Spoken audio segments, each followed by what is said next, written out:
Sud Radio, les vraies voix qui font bouger la France. 19h-20h, les vraies voix citoyennes. Aurélie Gros, Stéphane Pellet. Il est 19h04, on est ravis de vous retrouver, les VV citoyennes. Vous savez ce qu'on aime, comme on aime la citoyenneté. Et ce soir, nous allons parler patrimoine, parce qu'on adore ça à quelques jours. Des journées de patrimoine, alors que les Français sont de plus en plus passionnés par l'histoire. Le patrimoine reste un enjeu important et une priorité pour le développement régional, climatique et culturel. En 2017, la France comptait 45 285 monuments historiques protégés. Cependant, seulement des milliers d'entre eux sont en péril. Charges, frais d'entretien, aide insuffisante. Les propriétaires n'arrivent plus à faire face aux dépenses nécessaires et donc à la préservation de ce patrimoine. Oui, bien sûr. Et comme chaque lundi, on va en parler avec nos experts. Aurélie Gros est avec nous. Bonjour Aurélie. Bonjour Cécile. Bonsoir plutôt. Bonjour. Stéphane Pellet, bonsoir. Vous êtes tous les deux coprésidents du G500, la plus grosse ONG citoyenne. On parle de 500 associations et de 500 000 sympathisants. Et au sommaire, les constats. Beaucoup de propriétaires le disent. Entretenir et rénover le patrimoine français est un sacerdoce et pourtant ils se battent au quotidien. Avec vous Aurélie Gros, on ira sur le terrain avec nos invités pour comprendre leurs difficultés. Et puis les solutions avec Stéphane Pellet et ses invités, les modes de financement, les solutions de terrain.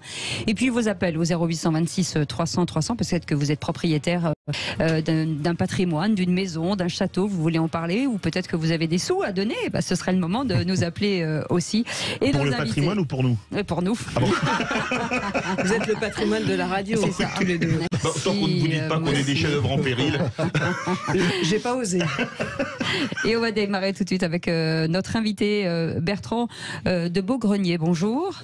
Merci. Attention, vous parlez bien dans le micro, sinon je ne l'entends pas. De m'inviter. Vous êtes le bienvenu. Vous êtes propriétaire du château de Ménil-Voisin, ingénieur et agriculteur. Agriculture et diplômé de l'ESSEC et surtout passionné de patrimoine. Et on va faire un point avec vous, Aurélie Gros, justement, sur tous ces constats, parce qu'aujourd'hui, il faut mettre tout sur la table. Il faut mettre tout sur la table. Quand on regarde, le patrimoine français est exceptionnel, mais souvent dans certaines villes et surtout les villages de France, on voit qu'ils ont peine à rénover leur patrimoine par manque de moyens. Alors, est-ce que l'État doit être le seul à sauvegarder son patrimoine ou en fin de compte, est-ce que les citoyens ont leur rôle à jouer, doivent s'engager pour sauver ces ruines, sans être ruinés évidemment.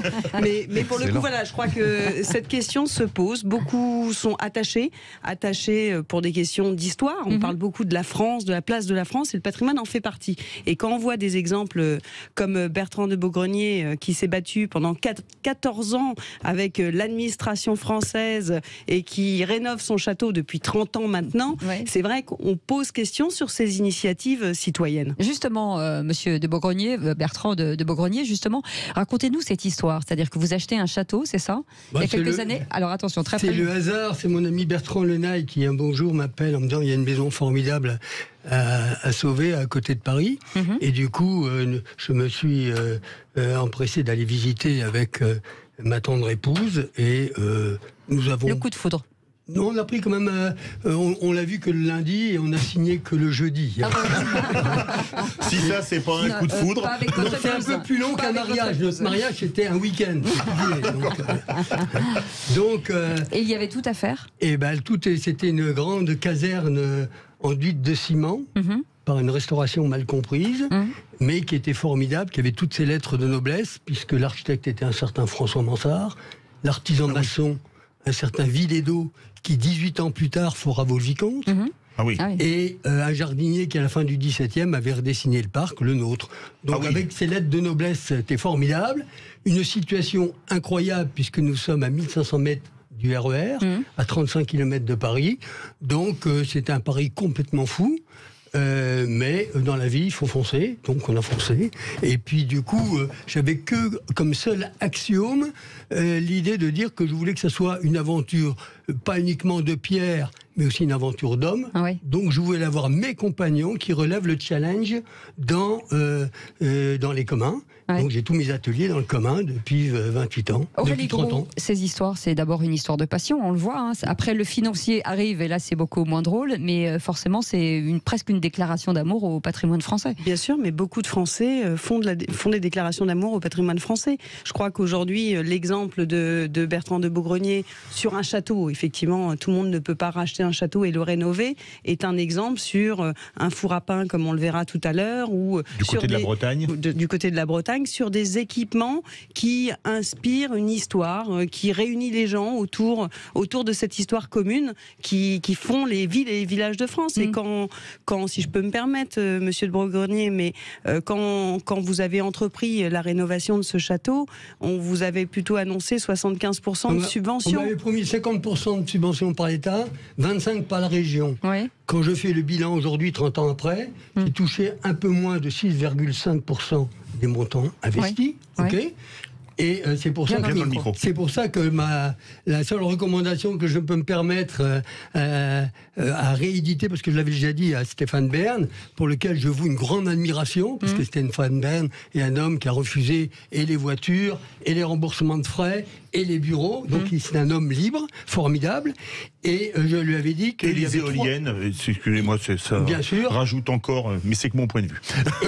Et il y avait 3 mesures qui me paraissaient relativement simples et sans dossier, parce que j'ai une phobie de l'administration... parce que c'est insupportable, on est dans un monde de plus en plus fou. Et donc, l'avantage donc je disais à Stéphane Bern, la première chose qu'on pourrait faire, comme nous sommes les animateurs du territoire, ça ne demande aucun dossier, c'est nous dispenser de tout impôt foncier et locaux. Oui. Donc c'est une petite gratte, mais il n'y a pas de dossier à monter.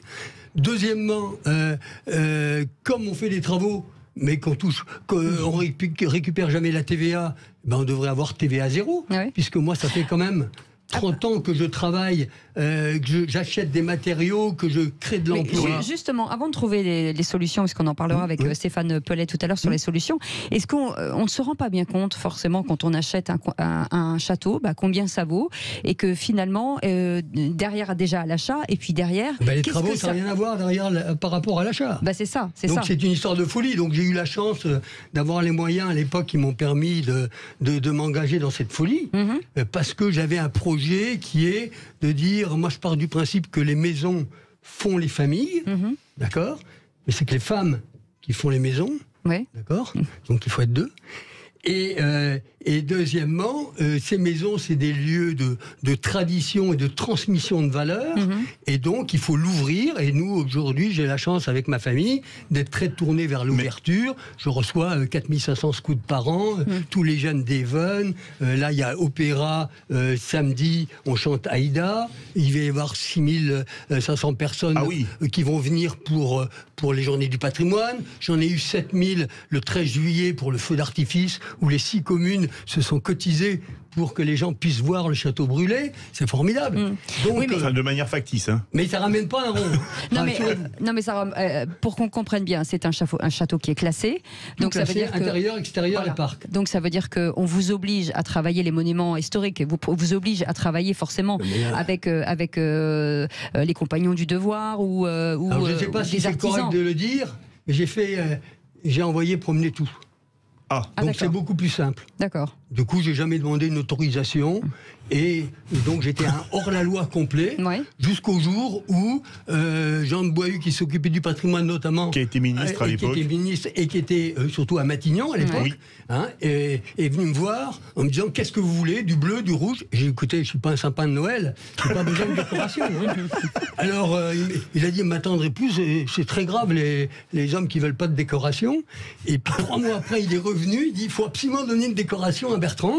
Qu'est-ce qu'on lui donne? Alors finalement, il m'a donné les arts et les lettres, alors que je ne porte jamais, mais je les ai, ce qui me permet de dire que je suis en état de sainteté avec l'administration, et ça me permet d'envoyer balader encore plus vite cette administration que je ne supporte plus. C'est peut-être ça le plus agréable. Et c'est là ce qui est important. Je vais juste ouvrir la porte. Ouvrir la porte sur la vedette du Ménil, qui est une légende qu'on a créée, la légende de Jean de Dieu Plifié, d'accord, et que la légende a sanctifié, simplifié, priez pour nous. Je vous donnerai les jetons que la monnaie de Paris a frappé à ce sujet et tout. Mais justement, c'est une autre histoire. Justement, Bertrand de Beaugrenier, quand on voit ce que rapporte le patrimoine à la France, Paris, 30 millions de visiteurs par an, première destination touristique mondiale, est-ce que vous n'êtes pas choqué qu'on vous aide pas plus parce qu'on vous a promis 75%, vous en avez eu 6. Alors vous me direz, les promesses n'engagent que ceux qui les reçoivent. Absolument. Soit dit en passant, c'est un ami de Jean de Boihu, Charles Pasqua, qui disait ça. Moi, quand j'ai engagé mes 8 compagnons, je me suis senti engagé à leur égard, et c'est par fidélité à cet engagement que j'ai tenu, quoi qu'il arrive. Sans compter la vitalité que ça donne à un territoire. On parle de l'Essonne, donc département de Grande Couronne, où la culture est souvent l'oublié des subventions d'État. Donc ça rayonne, mais c'est des villages. L'Hardy, ça reste un village, même s'il y a le RER. Et ces petites communes n'ont pas les moyens, elles, d'entretenir un patrimoine de ce niveau-là, il faut être clair, et n'ont pas forcément les moyens non plus d'organiser ce que peut organiser Monsieur Bertrand de Beaugrenier dans son parc. Donc ils donnent à voir aussi à leur population. Donc en termes d'animation sur la ville, pour ces villes et villages éloignés de Paris, c'est essentiel pour notre jeunesse aussi. Et c'est la première fois que j'ai eu ce témoignage dimanche dernier, donc hier, d'un de mes voisins qui m'a dit « Mais attendez, c'est formidable ». Parce que grâce à vous, moi, ma maison, elle a pris au moins 20 ou 30%. Voilà. Eh bien, écoutez, restez avec nous. Engagement et goût du risque. Parce que dans quelques jours, pour accueillir le concert Aïda, eh bien, vous n'avez pas hésité, vous avez ouvert la route, vous n'avez pas les autorisations et ça roule. Ben, ça roule. Bougez pas. On revient dans un instant, vous allez nous raconter tout ça. Vous êtes un aristo-anard. 0826 300 300 si vous aussi voulez poser des questions ou partager votre amour pour le patrimoine français. On vous attend au standard. C'est les VV citoyennes avec Stéphane Pellet et avec Aurélie Gros du G500. Et on les aime, ces citoyens, tout de suite. Sud Radio, les vraies voix qui font bouger la France, 19h-20h, les vraies voix citoyennes, Aurélie Gros, Stéphane Pellet. Et il en faut du monde justement pour veiller à ce patrimoine français. Il faut en prendre soin. On vous le disait, en 2017, la France comptait plus de 45 000 monuments historiques protégés. Cependant, vous savez, des milliers aujourd'hui sont à la peine, en péril, des charges, des frais. En tout cas, ça coûte beaucoup d'argent à ceux qui s'engagent pour les protéger. Et pour en parler, nos invités avec nous. Alors déjà, nos deux spécialistes, Stéphane Pellet et Aurélie Gros du G500. Bertrand de Beaugrenier est avec nous, propriétaire du château du Ménil voisin, et des nouveaux invités. Nouveaux invités. Alors là, on va à deux bouts de la France, ma chère Cécile. Bon, direction la Bretagne. Bonsoir Gilbert Léonard. Bonsoir. Vous êtes à Saint-Marc-sur-Couesnon, c'est dans l'Ille-et-Vilaine, dans les Côtes-d'Armor ? Alors c'est en Ille-et-Vilaine. Parfait. Donc on va parler d'un four à pain que vous restaurez, ma chère Cécile. Là, c'est plus au sud, direction Perpignan. Et puis Jean-Michel Gallet est avec nous. Bonsoir. Bonsoir, vous êtes avec nous? Vous n'avez pas... Oui, je suis bien là. Ah, vous êtes là, bienvenue. Vous êtes habitant du quartier de Saint-Jacques, co-initiateur de sites et cités remarquables. Et avec Gilbert Léonard, on fait un petit point justement. Vous êtes président de l'association historique Histoire et Patrimoine. La Bretagne est plus encline finalement à protéger son patrimoine? Je l'espère. Je l'espère, mais souvent aussi ce sont des problèmes budgétaires. Envie de protéger, ça on l'a tous, mais c'est difficile d'arriver à protéger tout ce qu'il faudrait l'être, tout ce qui devrait l'être, pardon. Justement, vous avez une association de citoyens du patrimoine en Bretagne, vous restaurez un four à pain et une longère du XVIIe siècle. Alors comment vous est venue cette idée ? Alors effectivement, nous c'est très modeste, c'est une toute petite initiative de pas grand-chose. On a un four à pain qui se trouve au milieu du bourg, qui fait vraiment partie du patrimoine depuis toujours, et qui était en très mauvais état. La commune a acheté la longère et le four en 2018, et voilà. Et puis l'association, voyant que la restauration n'était pas programmée pour bientôt, s'est retroussé les manches en disant on va voir si des bénévoles sont prêts à relever le défi de restaurer le four de manière bénévole. Justement, Aurélie Gros veut vous poser une question. Ça doit être l'odeur du Quignaman qui sort du four qui lui a fait ça. C'est ça. Tout à fait. En fait, en gros, ce que vous nous expliquez, c'est que la commune n'ayant pas forcément les moyens de restaurer son patrimoine, parce qu'il y a des choix à faire budgétaires évidents, type construction d'écoles, agrandissement d'écoles ou autre, ne pouvait pas prendre en charge. Et donc, vous avez décidé de vous mettre en collectif pour pouvoir rénover ce four à pain. Mais vers quelle destination va aller ce four à pain et comment s'est montée cette association ? Alors l'association existe depuis une vingtaine d'années. Elle parle d'histoire, elle parle de patrimoine.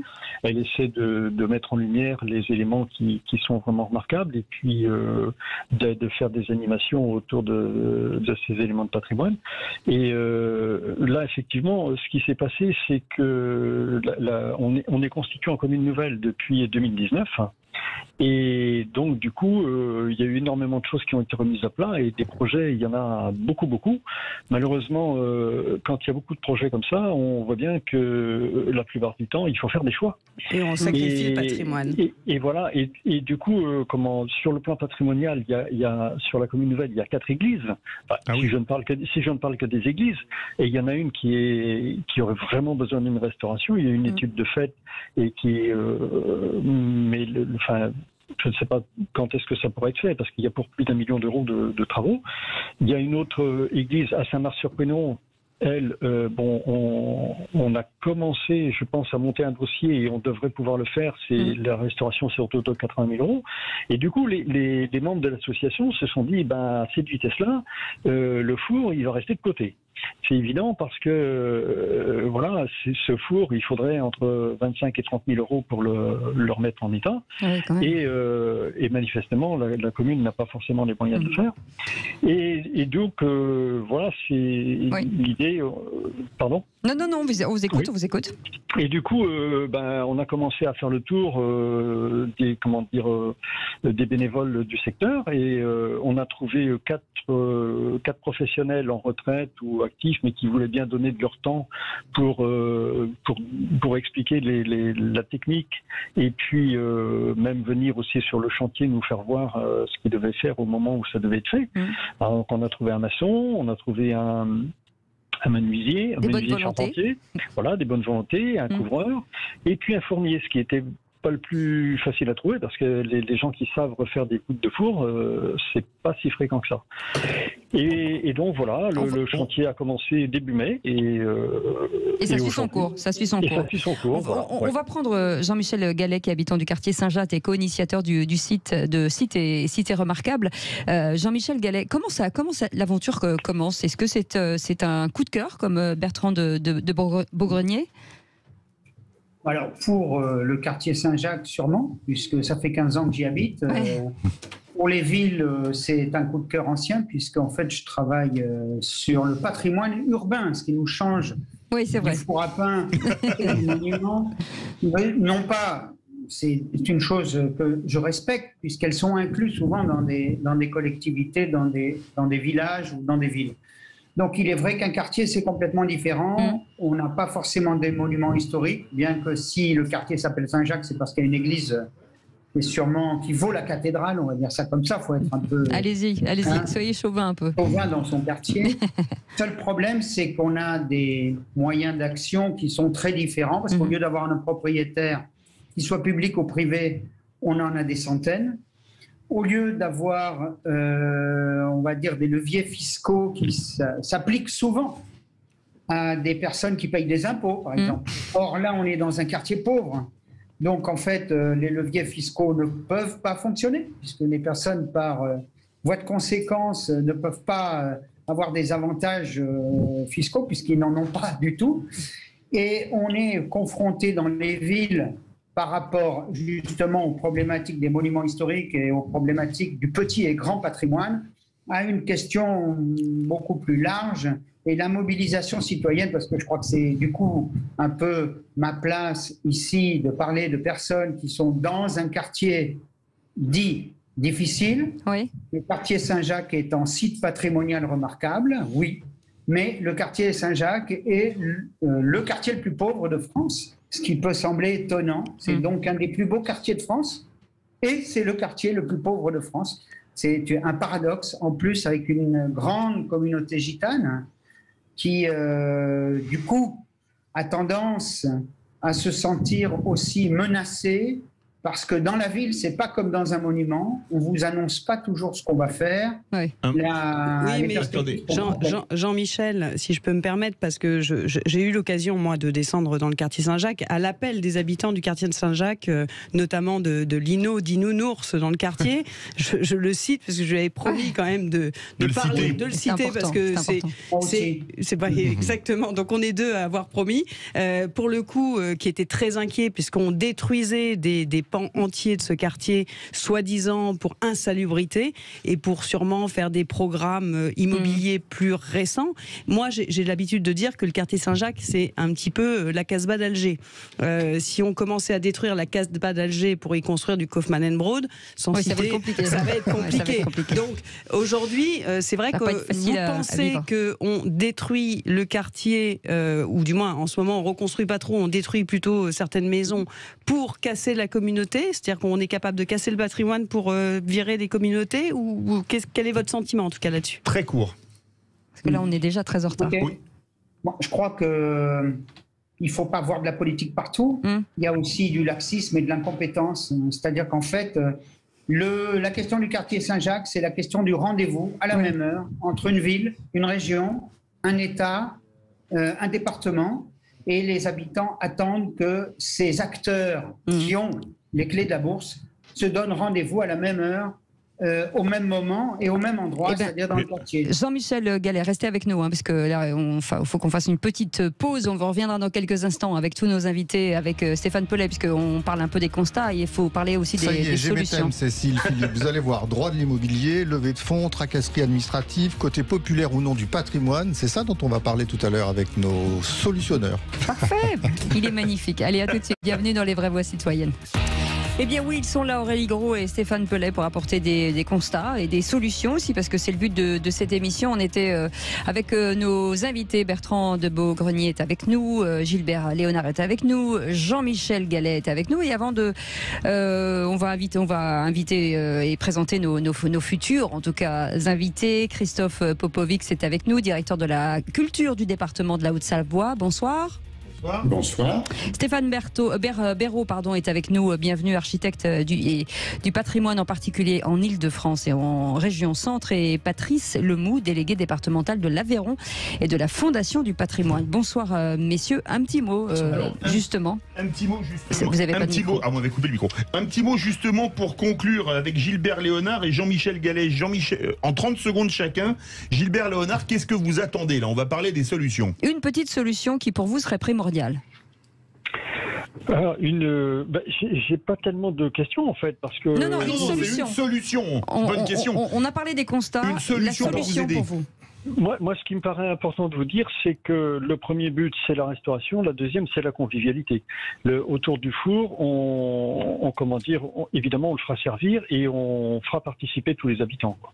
Alors après, je ne sais pas ce que vous attendez exactement comme... non, mais c'est bon, c'est un côté convivial, sympa. Dans votre projet, je me souviens, pour en avoir parlé avec vous, ce qui est important, c'est surtout de faire vivre le bénévolat. Et ça, c'est génial. Et peut-être on en parlera tout à l'heure. Il faut faire quand même très attention, Gilbert, c'est un lieu commun à la question juridique, parce que les bénévoles, s'il y en a un qui tombe du toit... Et Jean-Michel Gallet, votre mot en 30 secondes, qu'est-ce qui pourrait vous aider, comme on va parler des solutions? Ce qui pourrait nous aider, c'est d'abord que la ville ait un vrai statut dans ce débat. On voit bien que le monument ou l'objet reste la base de la définition qu'on donne au patrimoine. La ville n'a pas sa place, elle n'a pas le temps de parler. Et d'autre part, dans un quartier où justement cette problématique n'est pas reconnue, le ministère de la Culture ne suffit pas. Alors je dis ça face à la Fondation du patrimoine. Juste qu'on comprenne, la ville n'a pas de statut parce qu'elle ne le veut pas ou parce qu'on ne l'intègre pas dans ces discussions? La ville n'a pas de statut parce qu'elle est pour l'instant, le statut, on va dire, historique de la ville est rattaché au ministère de la Culture. D'accord. Or, on voit bien aujourd'hui que, de toute façon, c'est aussi le ministère de la cohésion des territoires, c'est aussi le ministère de la transition énergétique. On va parler avec nos experts. Voilà. Et donc, en fait, une des solutions, c'est que le problème de la ville et de la ville historique soit traité d'une manière interministérielle et non pas d'une manière strictement ministère après ministère. Et je pense que les habitants aussi ont besoin d'une transversalité Les habitants, on ne peut pas les découper en morceaux, on ne peut pas les interpeller lors d'une simple enquête publique. Il faut qu'il y ait un débat continu sur la ville historique. Et je pense que la ville historique, d'ailleurs, est un excellent lieu pour débattre, parfois mieux que certains quartiers Merci beaucoup. Contemporains. On vous salue, Kenavo Avéchal pour les Bretons et Adèle Bounanid pour les Catalans. Tout de suite avec... Le dernier mot, peut-être de Bertrand de Beaugrenier aussi, sur le dernier mot. Qu'est-ce qu'il vous faudrait aujourd'hui? Un mot? La simplicité. Oui. Une mesure. Ça, en France, c'est compliqué. Sortir de toutes ces normes grotesques qui multiplient la complexité. Bien dans le micro. Et encourager les gens à la liberté d'entreprendre. Parce que l'argent n'est pas une fin en soi, mais c'est un outil formidable. Et quand vous n'avez pas un outil, vous ne pouvez pas travailler. Et nos invités avec nous. Justement, Stéphane Pellet, on parlait des constats. Forcément, aujourd'hui, il nous faut des solutions pour tous ces gens-là. Vous l'avez dit tout à l'heure en teasing. Il y a pléthore de choses à faire, mais faut-il encore que ce soit organisé? Exactement. Alors moi, je pense qu'on va tout de suite se tourner vers Stéphane Béraud, qui est là, architecte du patrimoine. On a un petit peu simplifié tout à l'heure sa présentation en disant Île-de-France et Région Centre, mais pas du tout. Il a plus de 140 projets qu'il suit avec ses agences en France. Et on en parlait rapidement. Vous voyez, quartier Saint-Jacques, par exemple, beaucoup de propriétaires, une multitude de propriétaires, puis la ville qui n'a pas de statut, puis de l'interministérialité qui est demandée. Moi, j'ai envie de demander donc à Stéphane Béraud, comment on peut décortiquer tout ça? Qu'est-ce qu'il faudrait faire progresser? Qu'est-ce que vous avez comme piste? Et comment vous faites en matière de droit de l'immobilier? Par quoi vous commencez quand vous arrivez dans un quartier pour travailler sur le patrimoine? C'est important en fait d'essayer d'intéresser les habitants en leur montrant qu'ils habitent dans des lieux qu'ils connaissent, qui sont très familiers, mais qui sont exceptionnels. Et essayer de convaincre finalement d'être dans un lieu particulier, même un peu délabré, mais malgré tout qui a d'énormes ressources, c'est déjà le premier point que l'on essaie de mettre en avant. Notamment parce que on se rend pas compte les uns les autres, on a des vieux meubles, des vieux habitats. Donc déjà intéresser les différentes personnes, les différents habitants par le lieu où ils vivent. L'histoire du lieu également. Et puis les personnalités. Oui, parce que ça c'est souvent un problème. On est dans un quartier, on ne sait pas si on connaît pas l'histoire de son quartier, et même si c'est délabré parfois, c'est quelque chose qui est classé. C'est ce qu'on essaie de faire. Alors pour un architecte restaurateur, notre formation, c'est de restaurer le bâti, restaurer la matière, mais on est surtout en train de restaurer les savoir-faire des hommes. Et c'est les hommes qui nous intéressent au travers de nos restaurations. Donc finalement, aller voir les gens et les habitants, c'est ce qu'on fait tous les jours, pour leur dire, écoutez, vous avez vu cette porte ancienne, arrêtez de mettre des coups de canif ou de les taguer. Et vous avez vu cet appartement au premier étage qui est délabré, mais regardez ces vieilles moulures, ces éléments qui rappellent le passé vraiment manifeste et très intéressant du quartier. Et puisqu'on est dans la radio du Parlons Vrai et du cash, est-ce que vous ne pensez pas que sur le quartier Saint-Jacques, et que ça a été très très bien présenté tout à l'heure, le quartier à la fois un des plus beaux de France, ancien donc le royaume de Majorque, une cathédrale, etc., mais en même temps le quartier le plus pauvre, et notamment où vit la communauté gitane, c'est le seul endroit de France où il y a un cœur de ville qui est habité par une communauté gitane. Est-ce que vous croyez que ça a de l'incidence, que d'une certaine manière les dossiers traînent un peu ? Moi je crois qu'en fait, sans être un spécialiste évidemment de la reconfiguration de l'habitat et puis du bien également que l'on peut apporter, que l'on peut avoir, du droit de la propriété qui est une affaire de spécialiste, je crois que c'est déjà de voir des gens, des associations se monter, ne serait-ce que les habitants peuvent très bien se réunir entre eux, essayer par des manifestations de poser des questions, parce que finalement le patrimoine commence déjà au moment où on s'intéresse à ce que l'on devrait faire pour l'améliorer. Mais ce qu'il faut, c'est que c'est toujours un engagement citoyen en fait. On a l'impression que les villes, alors bien sûr on va pas stigmatiser toutes les villes, parce qu'il y a des villes qui s'engagent et il faut le reconnaître, de dire que finalement c'est le citoyen qui va, qui paye, qui travaille, qui s'engage et parfois ça fait plier, mais c'est quand même, ça reste quand même difficile. Ça a toujours été le cas, c'est toujours finalement le citoyen qui a voulu sauver et l'ancienne manufacture et l'ancienne église ou l'ancien lavoir ou voir le foire à pain comme on disait tout à l'heure. Et je pense que c'est cette action du citoyen, finalement le patrimoine, il a besoin du citoyen. On va poser la question justement à Christophe Popovic. Christophe Popovic, exactement, directeur de la culture du département de la Haute-Savoie. Christophe Popovic, justement, quand on parlait de cet engagement citoyen, on disait que forcément des départements, des villes s'engageaient aussi. C'est le cas de la Haute-Savoie? Alors oui, la collectivité départementale dont je fais partie s'engage très très fortement. Il faut savoir que les départements ont la compétence en matière de restauration du patrimoine non seulement protégé au titre des monuments historiques, qui soient inscrits ou classés, mais aussi non protégés. Et ça les différencie de l'État, parce que l'État, quand c'est du non protégé, même si c'est du patrimoine remarquable, il n'intervient pas. Après, pour revenir aux questions que vous posiez, j'ai entendu des choses qui m'ont fait un petit peu vibrer et qui sont très importantes. Vous posiez la question, est-ce que le patrimoine c'est populaire? Oui, c'est une cause très populaire. Il y a qu'à voir le succès des Journées européennes du patrimoine pour se rendre compte que les habitants, les Français sont attachés à leur patrimoine. Et du coup, sur le sujet des solutions concrètes que vous évoquiez juste avant, moi je crois beaucoup à cette idée d'investissement citoyen. D'abord... Mais comment ça pourrait s'organiser en fait? Concrètement, il y a deux volets, si vous voulez. Il y a un volet déjà qui est lié à la question que vous posiez à M. Béraud, qui est la question de faire prendre conscience aux habitants de la valeur de leur patrimoine. Oui. Et pour ça commence déjà par des choses toutes bêtes qui peuvent être organisées par des habitants qui se regroupent ou qui font une association ou par la collectivité locale, ça peut être la commune. Il s'agit par exemple d'organiser des visites. Le simple fait que des visites soient organisées sur un patrimoine qui, a priori, n'est pas considéré par tous comme remarquable, pour que les gens s'interrogent en se disant « Tiens, mais si on fait visiter mon quartier, c'est donc qu'il est intéressant, c'est donc qu'il peut intéresser au-delà. » Et ça, c'est très concret, c'est tout bête, mais c'est très important, parce que dans l'estime que la population peut avoir de son lieu d'habitation, ça commence par la prise de conscience du fait que ce lieu d'habitation, il a une dimension remarquable. Plus que par des mesures plus moralisatrices du type ne faites pas ça, ne faites pas ça, ne dégradez pas. Patrice Lemou, vous êtes avec nous, vous êtes délégué départemental de l'Aveyron pour la Fondation du patrimoine. Quel rôle joue la Fondation du patrimoine, justement, dans la préservation et la rénovation du patrimoine? Patrice Lemou, vous êtes avec nous? Est-ce que vous nous entendez? Patrice Lemou? Il y a un petit... Oh, il y a un petit bug. Bug. Justement, vous allez pouvoir répondre, Stéphane Pellet ou vous, Stéphane Béraud? Oui, monsieur. Ah bah allez-y.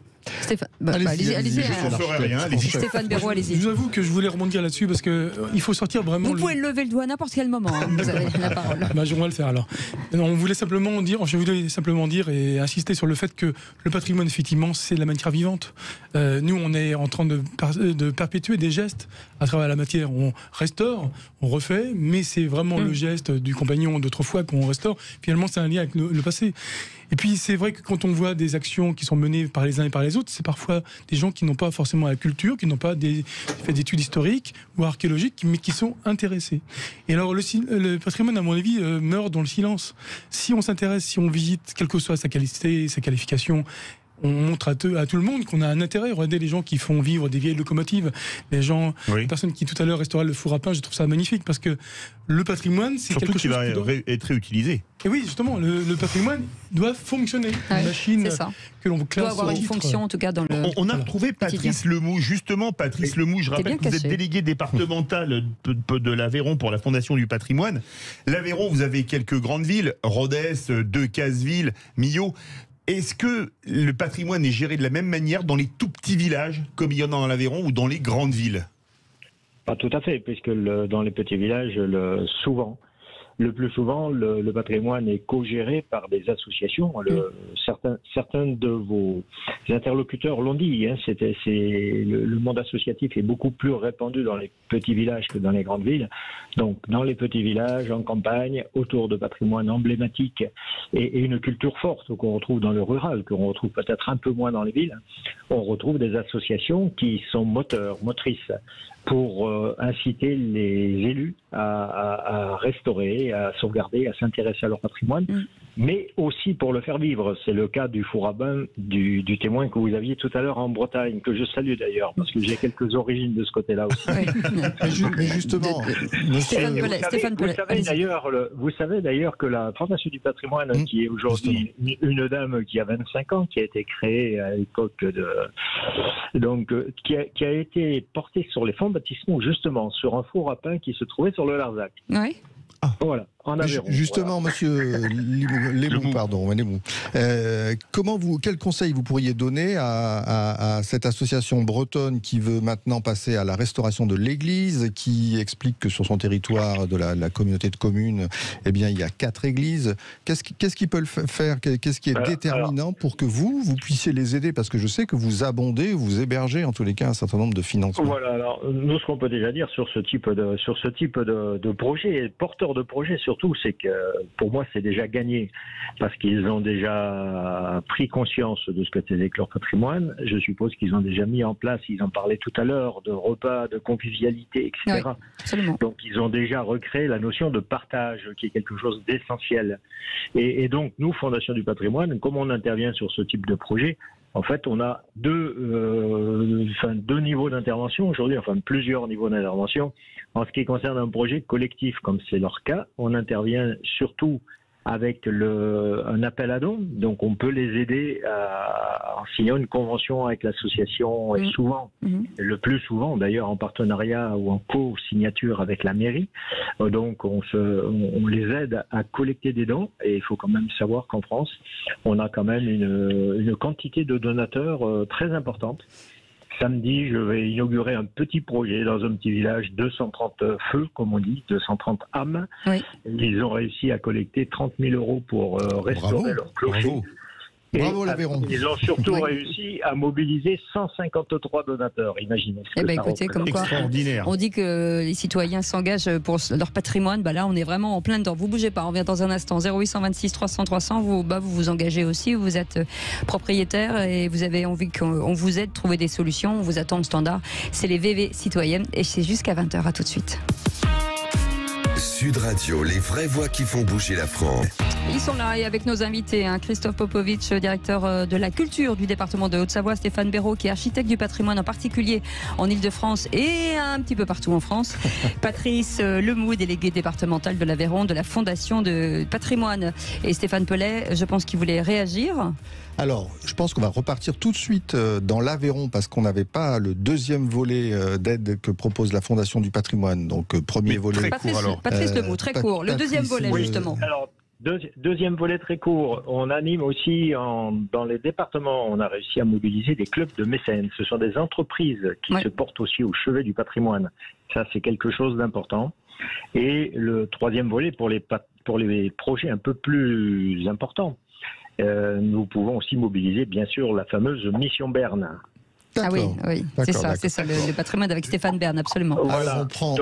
On prend appui sur ces propositions-là et on prend notre hélicoptère citoyen et on fonce en Haute-Savoie. Je crois que le nouveau président, depuis quelques mois de la Haute-Savoie, est quelqu'un qui a décidé de mettre de l'argent sur la table, en matière notamment de patrimoine. Christophe Popovitch, est-ce que vous financez des projets de citoyens? Est-ce que vous ne financez pas que vos projets, les projets des élus, des communes, ou est-ce que vous sortez le porte-monnaie pour les citoyens? Oui, alors ça dépend dans quel sens on l'entend. Disons que sur un certain nombre d'opérations qu'on finance, qu'on contribue à financer, il y a des contributions citoyennes. Après, je n'ai pas souvenir récent d'avoir eu un dossier qui soit d'abord porté par les citoyens sur le territoire. Désolé, cher Stéphane, j'ai pas cet exemple-là, mais les citoyens se mobilisent. Ça va venir. Les citoyens se mobilisent. La Fondation du patrimoine les aide beaucoup et c'est très important parce que cet attachement, j'en parlais tout à l'heure, cet attachement des habitants au patrimoine, il se traduit aussi par ça. Les gens sont prêts à faire un chèque. Merci Christophe. Sauver leur église ou le patrimoine vernaculaire. Merci beaucoup. Merci beaucoup d'avoir été avec nous, Stéphane Béraud. Un dernier mot. En 40 secondes. On compte très rapidement. Moi, je voulais dire que les architectes, notamment du patrimoine, sont toujours à la portée pour descendre un petit peu de leur estrade et expliquer aux uns et aux autres l'intérêt du patrimoine, et notamment aux plus jeunes.